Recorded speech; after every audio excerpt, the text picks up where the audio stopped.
Magandang araw po mga kapatid, Pastor Lito De Leon of Without Walls Ministries.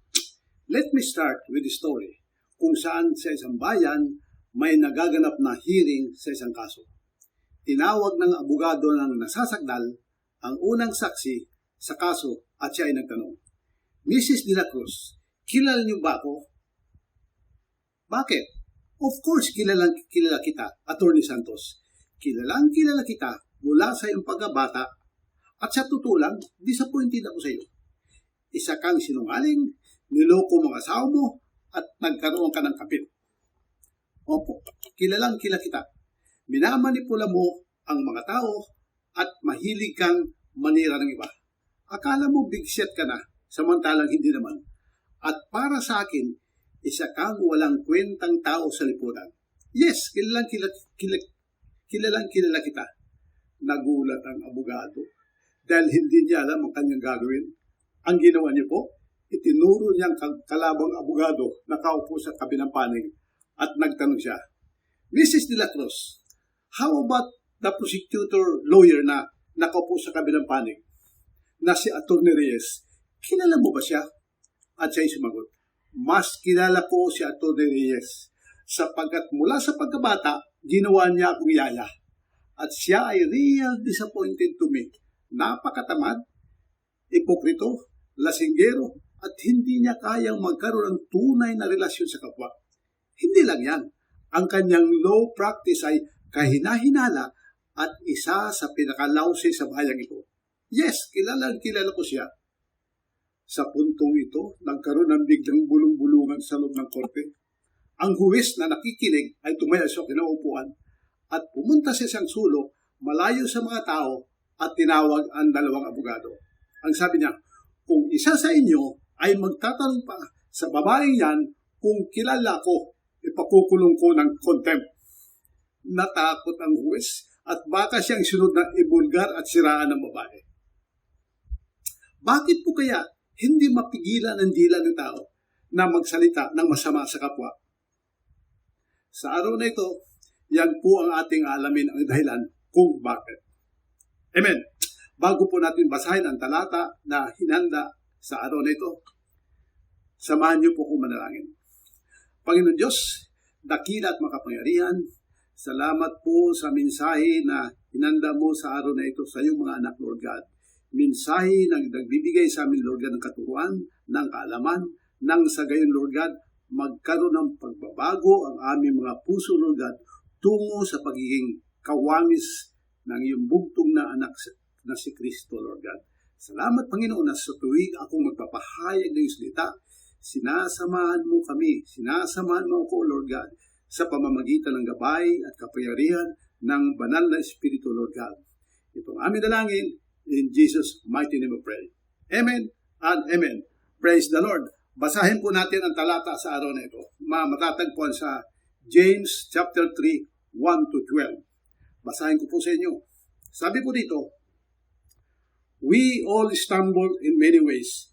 Anyone who is never at fault in what they say is perfect, able to keep their body in check. When we put bits into the mouth of horses to make them obey us, we can turn the whole animal. Or take ships as an example. Although they are so large and are driven by strong winds, they are steered by a very small rudder wherever the pilot wants to go. Likewise, the tongue is a small part of the body, but it makes great boast. Consider what a great forest is set on fire by a small spark. The tongue also is a fire, a word of evil among the parts of the body. It corrupts the whole body, sets the whole course of one's life on fire, and is itself set on fire by hell. All kinds of animals, birds, reptiles, and sea creatures are being tamed, and have been tamed by mankind. But no human being can tame the tongue. It is a restless evil, full of deadly poison. With the tongue we praise our Lord and Father, and with it we curse human beings who have been made in God's likeness. Out of the same mouth came praise and cursing. My brothers and sisters, this should not be. Can both fresh water and salt water flow from the same spring? My brothers and sisters, can a fig tree bear olives or grapevine bear figs? neither can a salt spring produce water. Wow. Praise the Lord for the Word of God. Bago ko po ipaliwanag, verse by verse, himay-himayin po natin muli. Hayaan niyo pong bigyan ko yung a little bit of background. Si Apostle James po is a half-brother of Jesus Christ. Siya po ay pinanganak matapos na pinanganak si Kristo ng Virgin Mary. Si Kristo po ay may mga kapatid na babae at lalaki. Basahin ko po sa inyo para ating matutuhan. Dito po sa Matthew 13:55-56, sabi po rito doon, "Isn't this the carpenter's son? Isn't his mother's name Mary? And aren't his brothers James, Joseph, Simon, and Judas? Aren't all his sisters with us? Where did this man get all these things?" Wow. Pertaining to Jesus Christ. Amen. Dati po si James, hindi naniniwala kay Kristo. Ngunit nang si Kristo ay magpakita sa kanya, pagkatapos ng mamatay at muling nabuhay, doon po siya naniwala. Amen. During that period, during their time, ang mga followers of Christ, hinayaan ng Diyos na magkaroon ng persecution at dispersion at pagkalat-kalat sa ibang dako ng rehiyon. Ang tawag po dito sa original Greek, diaspora or dispersions or scattered. Ngunit ang idea po ng salitang diaspora ay nagpapahiwatig ng isang scattering seed. Amen. Upang ang ebanghelyo ay lumaganap at makarating sa maraming uri ng lugar at uri ng tao. At dahil po sa diaspora, maraming mga followers ni Kristo ang namunga. Ang ibig ko pong sabihin, marami po silang naakay kay Kristo mula sa iba't ibang rehiyon sa pagpapahayag ng pag-ibig at kaligtasan na kay Kristo lang matatagpuan. Amen. Himay-himayin po natin ang talata. Una, verse 2. Basahin po natin muli para may paliwanag ko sa inyo. Sabi po roon, "We all stumble in many ways. Anyone who is never at fault in what they say is perfect, able to keep whole body in check." In other words, kapatid, no one being is perfect. Amen. Lahat po tayo ay natitisod sa ating pananalita. Walang tao ang hindi nagkamali sa kanyang pananalita. Kung may isang tao na hindi nagkaroon ng sala sa kanyang mga sinasabi sa kapwa, siya ay isang perpektong tao. Yun po ang ibig sabihin, yun po ang sinabi ng ating binasa. Ayon sa ating binasa. Ngunit wala pong perpekto na tao sa mundo. Ang salitang perpekto na ginamit po rito ay nangangahulugan na wala siyang kasalanan dahil isa lang po ang walang kasalanan, Jesus Christ. Ang meaning po ng perpekto na ginamit dito ay yung spiritually mature and spiritually healthy. Amen. At ang daan upang malaman na isang tao ay malusog, healthy, walang sakit, ay by way of checking his tongue. Amen. Naalala niyo po ba kapag dinala niyo ang inyong anak sa doktor? Sapagkat sa dila malalaman kung isang tao ay may sakit physically. Halimbawa, kapag ang bata po ay pinacheck mo sa doktor upang malaman ang kondisyon ng kanyang kalusugan, ang una pong sasabihin ng doktor ay ganito, "Tingnan ko nga ang dila mo, ibukod mo ang bibig at ilabas ang dila." At meron siyang hawak na yung malapat na parang ginaganyan para lumabas ang dila. At dito niya malalaman ang kondisyon ng kalusugan. It reveals the condition of your health inside your body. At ganito rin po ang paraan upang malaman ang spiritual health natin. Malusog ka ba spiritually? Sa pattern ng iyong salita at kung anong lumalabas sa iyong dila, malalaman kung spiritually healthy ikaw at ako. Paano mo inahandle ang conversation mo? Sapagkat kung ano pong lumalabas sa bibig, napakadaling malaman ang spiritual health ng isang tao. Are your words bring life to others or brings death? Amen. That is why it is important, mga kapatid, to guard our tongues. So the first reason why we have to guard our tongues, because my tongue determines where I go. Verse 3 and 4 Sabi po dito, when we put bits into the mouths of horses to make them obey us, we can turn the whole animal. Or take ships as an example. Although they are so large and are driven by strong winds, they are steered by a small rudder wherever the pilot wants to go. Ang ginawa kong halimbawa ni Apostle James, dito pinapakita kung paano ang small bits, ito po yung pakagat sa kabayo at mitali, ay kayang pakilusin ng ang malaking kabayo na nagtitimbang ng more than 1,000 pounds at pasunurin kung saan man ito gusto ng nakasakay. Kung gusto pa kaliwa, hinihila niya, bumabaling sa kanan yung kabayo. Pag gusto kaliwa, ginagaya niya. Ang salita po natin ay nagbibigay ng malaking impact sa buhay ng kapwa natin.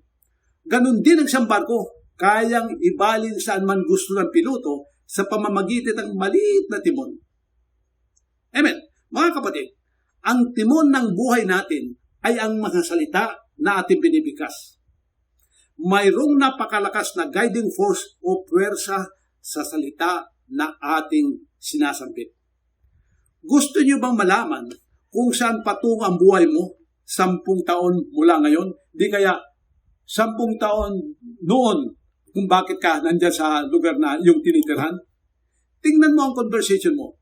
Pakinggan mo ang conversation mo. Tayo po ang gumagawa ng mga salita natin at sa pamamagitan ng ating salita na sinasambit, ito po ang nagbibigay ng destinasyon sa ating buhay. Ang salita na laging dinideklara ang siyang magiging giya o timon kung saan tayo patutungo sa ating lakbay ng buhay. Noon po ako sa kabilang church, isang missionary church, somewhere in Las Piñas. Nagsalita po ako doon sa Bible study namin na karamihan sa kanilang mga high school students na talagang they're struggling to finish their education. Nagtanong ako kung ano-ano ang pangarap nila sa buhay. Lahat po sila ay nagdeklara na makatapos sila ng pag-aaral sa college. May mga pangarap po. Ang isa nagsasabing, paglaki ko, ako'y magiging nurse. Ang isa naman sabi, magkakaroon ako ng aircon repair shop. Ang isa naman sabi niya, makakapagtrabaho ko sa hotel. Ang isa naman, maging singer. Yun po na member namin ng Praise and Worship. Ang isa naman, magkakaroon daw siyang internet shop. Ang isa naman, sabi niya, magiging engineer siya, and etc. At ako po ay naniniwala na mararating nila kung anuman ang sinasambit ng kanilang bibig. Amen po ba? Sapagkat kapatid, yan din po ang naging pangarap ko. Lagi kong sinasambit-sambit nung nasa high school pa ako na malalampasan ko ang aking kahirapan. Lagi kong dinideklara sa aking sarili, hindi ako patatalo sa kahirapan kailanman. Hindi pwedeng ang kahirapan maging sagabal upang marating ko ang mga pangarap ko sa buhay. Hindi ako papayag na hindi ako makatapos sa pag-aaral. Alam niyo po, my tongue determine where I go. Ang dila, isang napakaliit na parte ng ating katawan, ngunit napakalaki ng kontrol na ginagawa nito kung anong klaseng buhay mayroon tayo. Ang timon po ng buhay natin ay ang mga salita natin binibigkas. Pwede po tayong mapabuti sa ating salita, di kaya pwede tayong mapahamak. Sabi nga ng Bible, death and life is in the power of the tongue. May mga taong napapahamak. Ang iba ay nakukulong dahil sa salita lamang na paninira sa kapwa. Di po ba? Dapat po huwag natin kalimutan na ating mga salita tungkol sa ating mga anak ay napakahalaga. Tungo sa kanilang tagumpay. Di kaya kawalang pag-asa at pagkabigo sa buhay. Amen. Alam niyo po, sa isang gubat, nakapulot ang dalawang magkaibigan. I don't know, baka narinig niyo na itong kwentong to. Nakapulot ang dalawang magkaibigan ng itlog ng agila.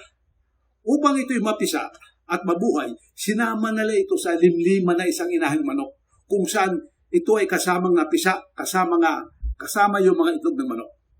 Nang lumaki ang mga sisil, ang sisil ng agila ay lumulukso ang dugo. sa tuwing may makita siyang lumilipad na agila sa himpapawid.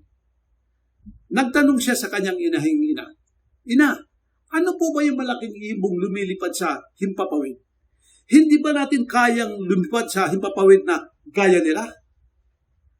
Ang sagot ng ina, "Sa agila ay ganito, manok lang tayo. Ang kaya lang natin lumipad ng mababa at hindi natin kayang lumipad sa himpapawid na gaya ng agila na yan. At isa pa, tandaan mo ito, kalaban natin yan. Dapat tayo mag-iingat dahil dadagitin tayo dyan." Ang nangyari, kapatid, ang sisiw na agila mula noon nabuhay bilang isang manok. May takot at laging may kaba kapag malaking ibon na lumilipad sa himpapawid. Hindi niya nagamit ang kanyang potensyal na makalipad ayon sa plano ng Diyos. Hindi makalipad sa himpapawid dahil lamang sa salita ng kanyang narinig sa kinagis ng ina.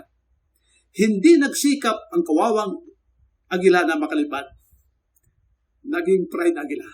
As parents, kapatid, napakalaki ang impact ng mga salitang sinasabi natin sa ating mga anak, kapatid.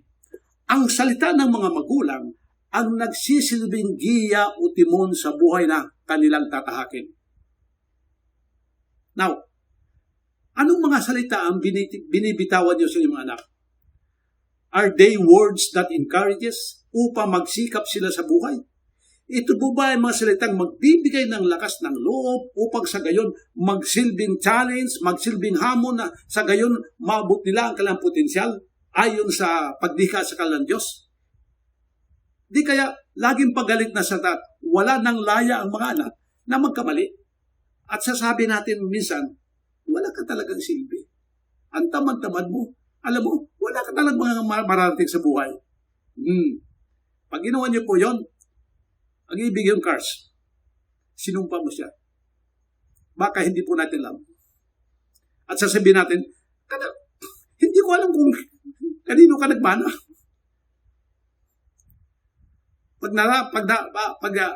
Pag yan narinig asawa mo, gulo na yan. At kanino pa magmana yan, hindi sa'yo. Itong negatibong mga salita, kalalakihan ng bata. At maapektuhan kung paano siya mabuhay sa mundo. Ang tagbo ng buhay niya, magkakaroon ng kaba. Magkakaroon siya ng insecurity.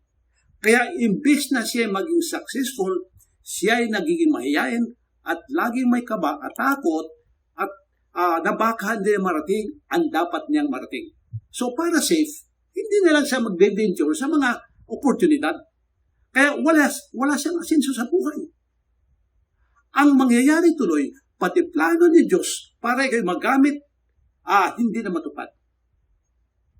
I mean, you know, guys, positive words create positive results. And negative words create negative results. So the first reason why we have to guard our tongues, because my tongue determines where I go.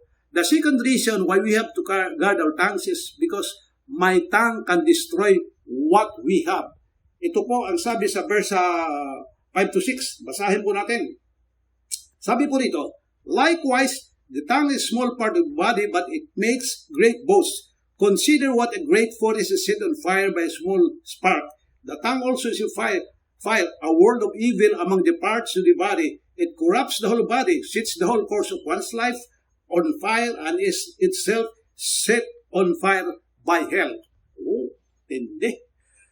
Alam niyo po, siguro mababasa natin, aware tayo, maraming sunog sa kanayunan ng ibang bansa, lalo na sa Amerika, na sumisira sa ari-arian kasama na ang mga bahay. Ang gaganda ng vegetation doon, mga kapatid, ng mga forest sa mga bansang ito. Lalo na sa Amerika, ngunit dahil sa apoy, makikita mo nagiging tuod ang mga puno at naging abo. Ang tawag po dito, wildfire. Bakit? Ayon po sa investigasyon ng otoridad, isa lang ang kanilang konklusyon. Halos lahat ng sunog nagsimula sa isang maliit na sindi ng sigarilyo na aksidenteng naitapon. Carelessness of throwing cigarettes. Ngunit mayroon din namang sunog na sinasadya. Kapag sinadyang sunog, ang tawag dito arson. Arsonist, manununog. From a small fire, it can destroy the entire forest, kapatid. Gossip is like wildfire that spreads very fast. Kumakalat at napakabilis at nananalasa at sumisira sa reputasyon ng biktima. Ang chismis ang sumisira sa isang pamilya, sa isang pagkakaibigan, at minsan sa isang community of believers na gaya po natin. Aware po tayo dyan.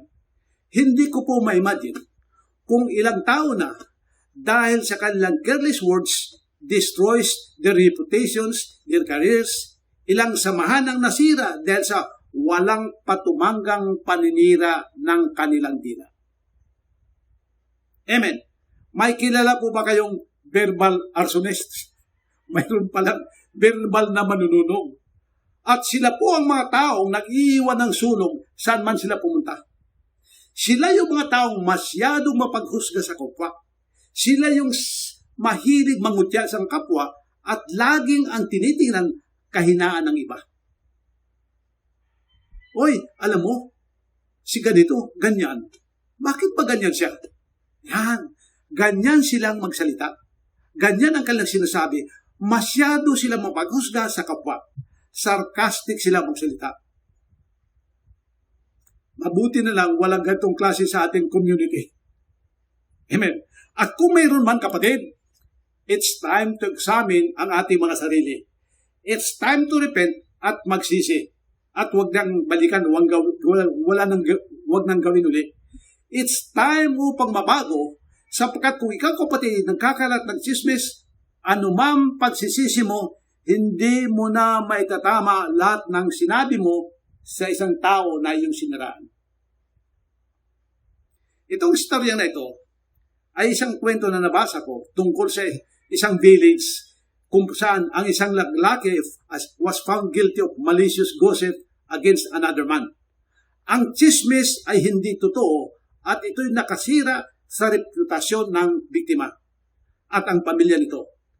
Kinaugalian ng village na yon na kapag may nagkasala, dinadala sila sa pinakapuno sa village chieftain kung saan kumakatawan siya bilang huwes. Napakinggan ng reklamo at siya ang naghahatol ng parusa kung napatunayan nagkasala. Pagkatapos na marinig lahat ng facts about the case, napatunayan nagkasalang lalaki. Habang hinahanda ang hatol, inabot ng village chieftain sa lalaki ang isang bag na punong-puno ng chicken feathers. At sinabi sa kanya na, ang tanging parusa ko sa kanya, sa iyo ay ikalat at ipamudmod ang mga chicken feathers sa harap ng pintuan ng mga tao kung saan kinalat yan chismis. Nabunutan ng titikal lalaki at sabi niya, napakadilig palang parusa at dali-dali niya itong ginawa. Makaraan ng 3 oras, bumalik ang lalaki sa village chief. Wala nang laman ang bag. Mission accomplished, sir, sabi niya. Wala na po ba kayong ipapagawa sa akin? Tanong ng lalaki. Sabi sa kanya, bumalik ka bukas at ipapagawa ko sa iyo ang pangalawang parusa. Kinabukasan, nag-report ang lalaki at inatasan ng village chief na pulutin niyang muli lahat ng chicken feathers at ibalik sa bag. Namutlang lalaki. At sabi niya, ngunit sir, hindi niyo ba narinig ang malakas na hangin? Dala ng bagyo kagabi.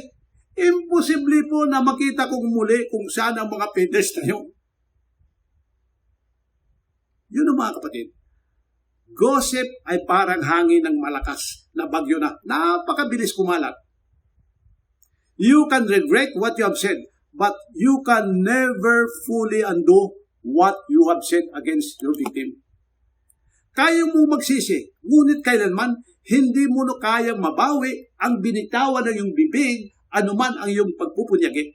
Sapagkat nagkalamat na ang relasyon, nasira ng reputasyon ng taong siniraan mo. Galit si Lord sa chismis at intriga. Ang Biblia po ay nagsasabi na ang salita natin ay gaya ng apoy, ang bilis kumalat at sumira. Ang apoy, if keep under control, ay magbibigay sa atin ng ilaw, magbibigay sa atin ng lutong pagkain, inihaw na limpo, sinigang na tangigi, nagugutom tuloy ako. Yun mga kapatid, Instead of gossiping, why don't we make our lives busy by giving time to read the Word of God? Why don't we give time declaring the Word of God in our lives and in the lives of other people, especially our brothers in Christ?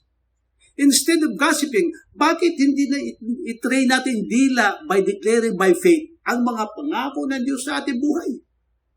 Sapagkat when we speak the Word of God, something could happen. Amen.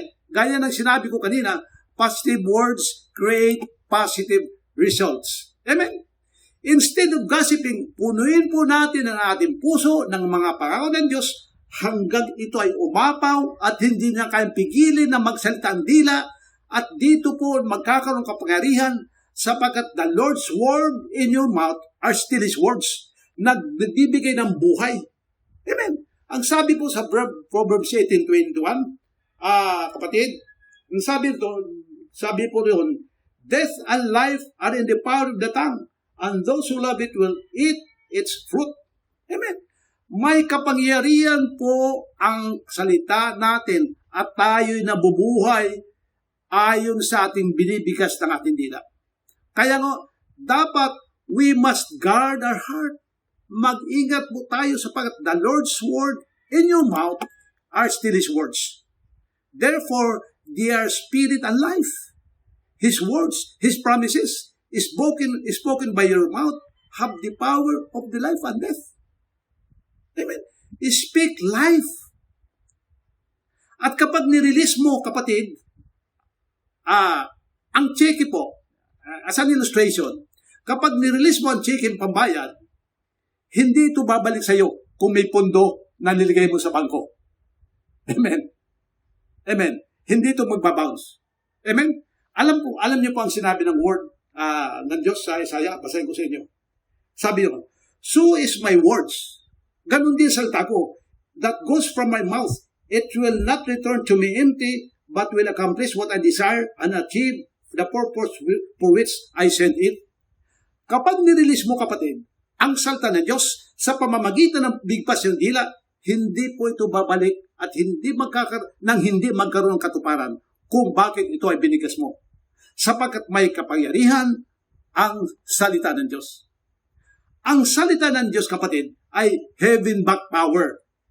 In other words, back up ito ng pundo ng kapangyarihan sa langit. Gaya ng cheque, back up ito ng pundo, hindi babalik sa iyo. At kapag nirelease mo ito sa pamamagitan ng bagbigas ng dila, I assure you, kapatid, kung ano man ang purpose, kung bakit mo ito binigas, magkakaroon po ito ng katuparan. Praise the Lord. Remember, the first reason why we have to guard our tongues is because my tongue determines where I go.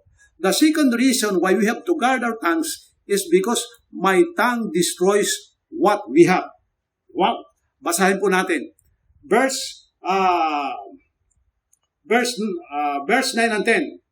Nakalagay po dito, with the tongue we praise our Lord and Father, and with it we curse human beings who have been made in God's likeness. Out of the same mouth came praise and cursing. My brothers and sisters, this should not be. Oh, wow. The reason why we have to guard our tongues is because my tongue displays who we are. Yun po. Ang ating dila ang nagsasabi kung ano ang nasa kalooban natin.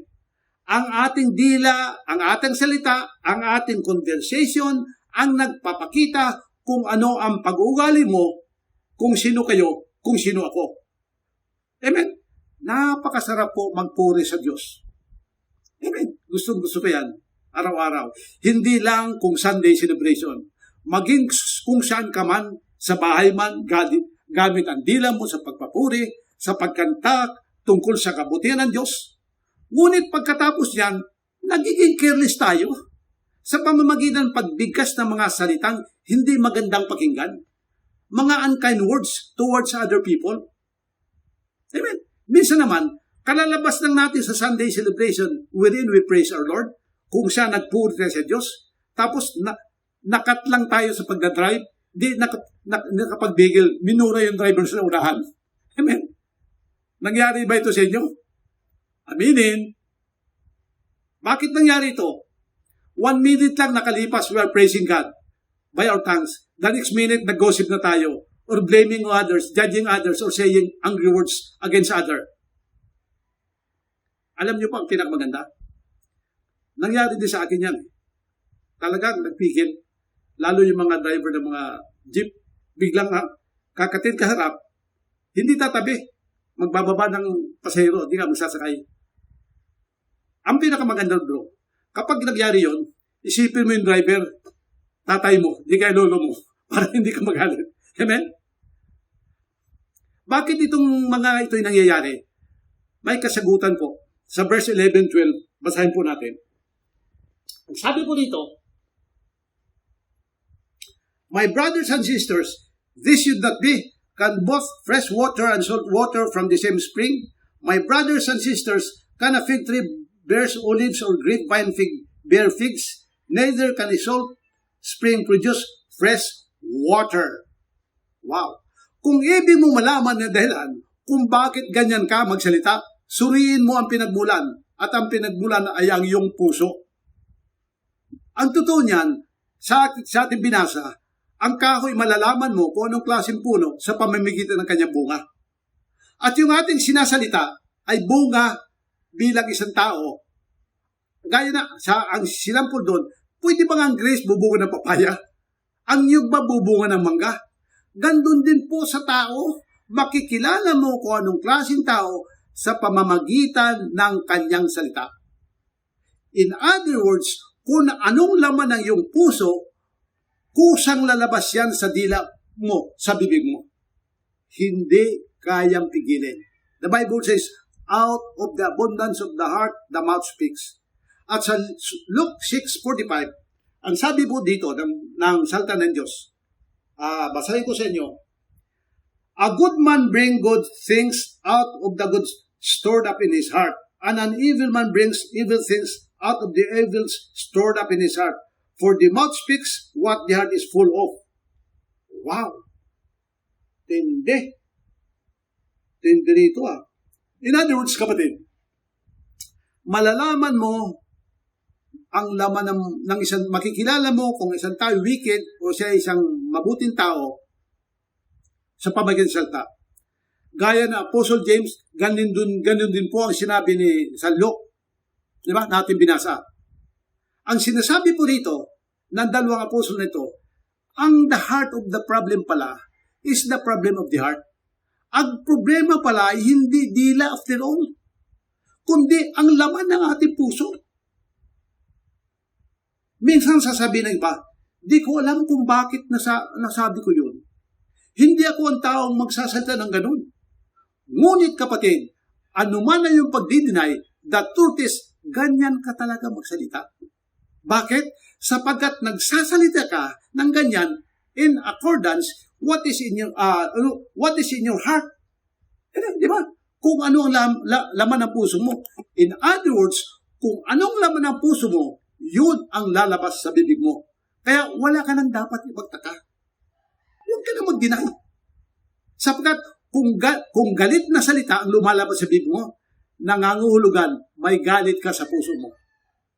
Kung judgmental ang lumabas sa bibig mo, you are judgmental in your heart. Amen. Now, on the other hand, if you have a good heart, ang mga salita na lumabas sa bibig, mga salitang may encouragement, nagpapalakas ng loob, at nagbibigay ng buhay at pag-asa. Amen. Now, when we take inventory of our speech, it's important to realize that in many ways, our words of our tongue are us. Amen. Kaya pinamagitan ko ito na tongues are us. Kung mayroong toys are us, tayo po tongues are us. Amen. As I conclude, let's read 7 and 8.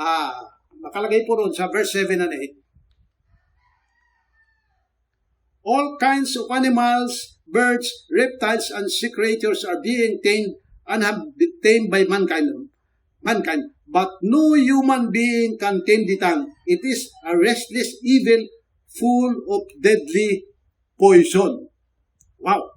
Lahat daw po ng uri ng ibon at hayop na lumalakad o gumagapang nakatira sa tubig ay kaya pong paamuin at mapaamo ng tao. Pwedeng itim. Ngunit wala pang makakapagpaamo sa dila. At ito ay hindi mapigil, puno ng kamandag na nakakamatay. You cannot stop gossiping without God's help. You cannot stop hurting people because no human being can control our tongue. Ngunit, there is one who can tame our tongues. May isang nakakapagpaamo sa makamandag na dila.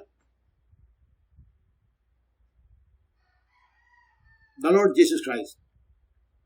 Proverbs 16 says, kapatid, sabi po dito, the plan of the heart, puso natin, belong to a person, but the answer of the tongue is from the Lord. In other words, kapatid, what is humanly impossible, no problem at all with God. Ang imposible sa tao, walang problema sa Diyos.